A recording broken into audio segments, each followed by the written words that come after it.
बच्चों सेशन में एक थ्योरम और है। If limit extends to ax to the power n minus a to the power n upon x minus a is equals to always n into a to the power n minus 1 where n belongs to positive integer. अगर कोई n positive integer है, कोई भी function इस form में है, rational function है x to the power n minus a to the power n upon x minus a, तो इसको हम कैसे, इसके if limit extends to a is calculated by this formula that is n a to the power n minus 1। अब जैसे एक ये question लिया है x to the power 15 minus 1 upon x to the power minus 10 minus 1 when limit extends to 1, इसकी हमें evaluate करना है। तो थोड़ा सा मॉडिफिकेशन इसमें हमको करना पड़ेगा। x to the power 15 divided by x to the power 10 this upon this है, तो हम ऊपर नीचे इसमें x to the power minus 1 से मल्टीप्लाई डिवाइड कर लेते हैं, क्योंकि मल्टीप्लिकेशन इस डिवीजन को अगर मल्टीप्लिकेशन में कन्वर्ट करें तो ये टर्म ऊपर हो जाएगा और ये टर्म नीचे हो जाएगा। तो हम लोगों ने x माइनस 1 से मल्टीप्लाई और डिवाइड किया, इसकी इस तरह से फॉर्म चेंज कर दी। फॉर्म चेंज करने से अब 1 को हम 1 टू द पावर 15 लिख सकते हैं, इसी तरह से यहाँ 1 को 1 टू द पावर 10 लिख दिया। अब ये इस फॉर्म में आ गया x to the power n minus a to the power n, x to the power 15 minus 1 to the power 15 upon x minus 1, तो जहां जहां a है उसकी जगह 1 आ गया। इसी तरह से जो ये वाला टर्म है ये भी इसी फॉर्मूले के फॉर्म में आ गया, x to the power 10 minus 1 to the power 10 upon x minus 1। तो इसका फॉर्मूला क्या है, n into a to the power n minus 1। n क्या है इस वाले में, इसमें दोनों में हम लोगों ने लिमिट्स अलग अलग लगा ली इसमें। फिर n की वैल्यू 15 है और a की वैल्यू 1 है, ठीक है।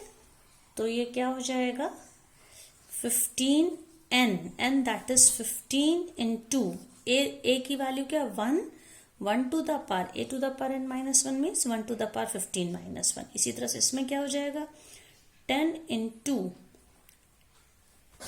a की जगह पे 1 to the power 10 minus 1 that is 1 to the power 9, तो 1 टू द पावर 9 मतलब 1। इसी तरह 1 टू द पावर 15 माइनस 1 14, ये भी 1। तो 15 divided bye 10 that is 15 upon 10, तो क्या हो जाएगा ये 3/2। इसी तरह का हम लोग एक क्वेश्चन और लेते हैं इसमें। ये देखिए इसमें जैसे है, इसमें इवेल्युएट कर limit of extends 0 for the function square root of 1 plus x minus 1 upon x. तो इसमें हमें थोड़ा सा मॉडिफिकेशन करना पड़ेगा, क्योंकि अगर एक्सटेंड्स टू हम 0 वैल्यू लेते हैं तो ये 0 अपॉन 0 के फॉर्म में हो जाएगा। तो इसमें हम क्या काम करेंगे, y को हम मान लेंगे 1 प्लस एक्स। अगर हम y को 1 प्लस एक्स मानते हैं तो इसका मतलब है जैसे जैसे x 0 की ओर बढ़ेगा y will move towards 1, when, or we can say when x tends to 0 then y tends to 1। और y is equals to 1 plus x है, तो इससे x is equals to क्या हो जाएगा y minus 1। तो ये सब्स्टिट्यूशन करेंगे, स्क्वायर रूट ऑफ 1 y की जो 1 प्लस एक्स इज y, तो ये क्या हो जाएगा 1 प्लस एक्स की जगह y रखने पे square root of y minus 1, और x की जगह पे x इज y माइनस 1, तो y माइनस 1 रख दिया। अब इसको स्क्वायर रूट ऑफ y का मतलब y टू द पावर 1/2, ये है 1 to the power 1/2 upon y minus 1, इसको लिख दिया हम लोगों ने लिमिट y टेंड्स टू 1। तो अब ये किस फॉर्म में हो गया, x to the power n minus a to the power n upon x minus a, इस फॉर्म में ये हो गया। तो इसको हम क्या लिख सकते हैं फॉर्मूले से, n की वैल्यू यहाँ पे 1/2 है, तो क्या हो जाएगा n a 1/2 और a की जगह पे क्या हो जाएगा 1/2 into 1 to the a to the power n minus 1, और n तो 1/2 है, 1/2 माइनस 1, तो क्या हो जाएगा half into 1 to the power minus half, लेकिन 1 की चाहे जो पावर हो, नेगेटिव हो पॉजिटिव हो, आंसर हमेशा 1 ही होता है। सो 1/2 1 दैट इज 1। अब इसके बाद बच्चों लिमिट्स ऑफ ट्रिग्नोमेट्रिक फंक्शन है। यहाँ पे कुछ थ्योरम्स है, जिसमें सबसे ये पहली थ्योरम है, ये हमें आगे ट्रिग्नोमेट्रिकल फंक्शंस के लिमिट्स निकालने में बहुत हेल्प करेगी। तो इसमें ये देखिए ये थ्योरम है कि if let f and g be two real valued function with the same domain, मतलब उनके डोमेन उनका सेम है और दो फंक्शंस हैं such that f x is always less than और equal to g x for all x in the domain of definition. यहाँ पे एफ एक्स या जी एक्स फंक्शन का वाई कोऑर्डिनेट है, ठीक है। एक्स की वैल्यू दोनों के लिए अगर सेम है तो वाई कोऑर्डिनेट्स किस तरह से फंक्शन डिफाइंड है कि f x is always less than g x. जैसे आप देखिए डायग्राम में बना हुआ है, ये जी एक्स है, ये एफ एक्स है। जी एक्स मीन्स वाई कोऑर्डिनेट, तो ये वाली इसकी वैल्यू हर वैल्यू पे इस वाले फंक्शन की वैल्यू से ज्यादा होती है। सिर्फ एक स्टेज पे ये दोनों इक्वल है, ऑलवेज लेस देन और equal to. Okay, so f x is always less than और इक्वल टू जी एक्स। इस कंडीशन में अगर कोई वैल्यू ए है for some a, if both limit extends to a f x and extends to a g x exist, in that case limit of the function f(x) when x tends to a is always less than the limit of the function x tends to a gx। ये देखिए example में इसमें दिखाया भी गया है कि अगर gx ये फंक्शन f(x) से हमेशा either greater than or equal to this function, और दोनों फंक्शन की अगर लिमिट एग्जिस्ट करती हैं, so for some value a, अगर किसी वैल्यू a के लिए जी एक्स की लिमिट हमेशा एफ एक्स के लिमिट से ज्यादा होगी, और we can say limit extends to a f x is always less than और equal to limit extends to a for function g x. ये डायग्राम में आपको दिख रहा होगा कि जैसे जैसे हम ए की ओर अप्रोच करें इस फंक्शन के लिए या इस फंक्शन के लिए, तो अप्रोच करने पर भी ये जो इसकी लिमिट मतलब y कोऑर्डिनेट हमेशा इस वाले का हमेशा इसके या तो इक्वल होगा या ज्यादा होगा gx का। Then next theorem is children that is known as sandwich theorem. अब इसमें तीन फंक्शंस है f, g and h, real functions हैं।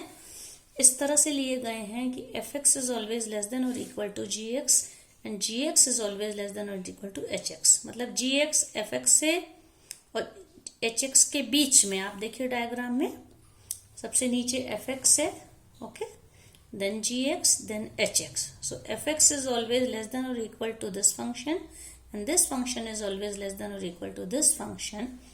Then for some real number a we can see limit of, if limit extends to a f(x) is L।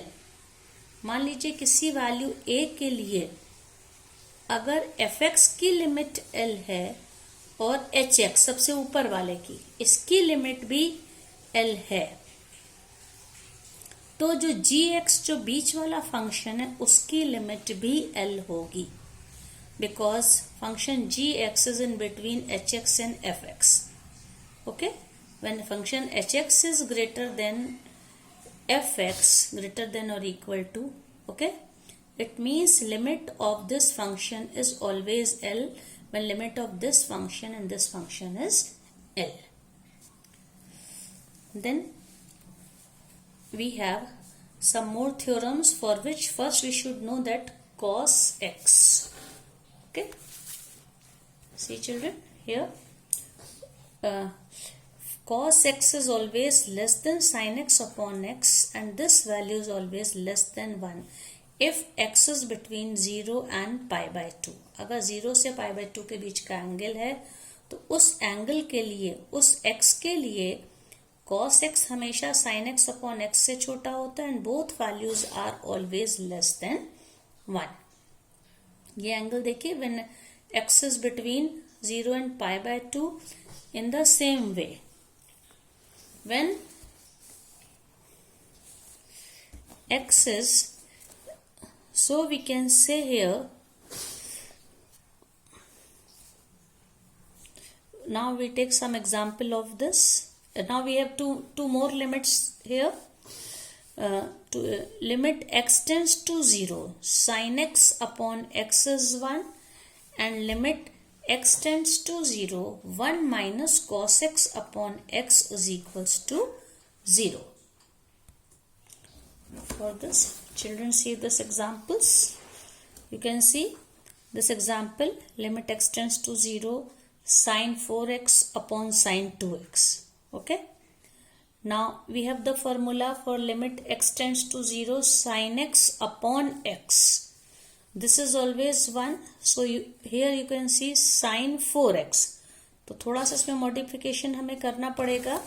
This is see limit x tends to 0,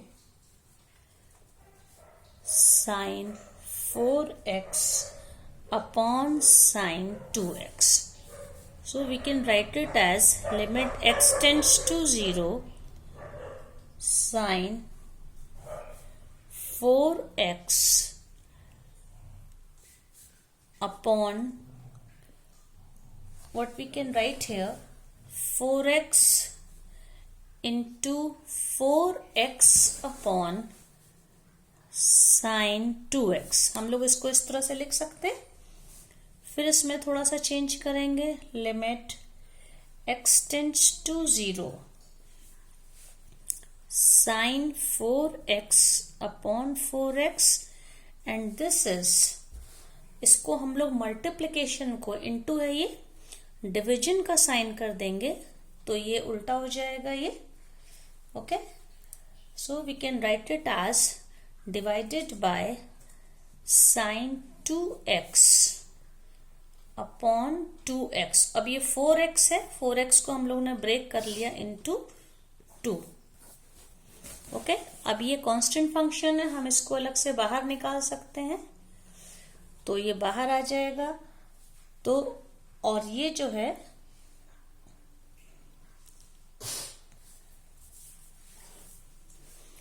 division में, और ये division में ये 2 है, तो इसको हम लोग we can write it as, ये 2 यहाँ पे या यहाँ पे हम लोग कह सकते हैं. इसको इसी स्टेप पे अगर हम लोग इसको लिख दें, limit x tends to 0, sine 4x upon 4x,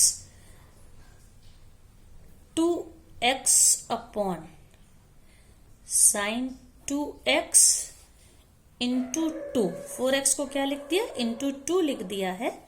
तो अब यहां पे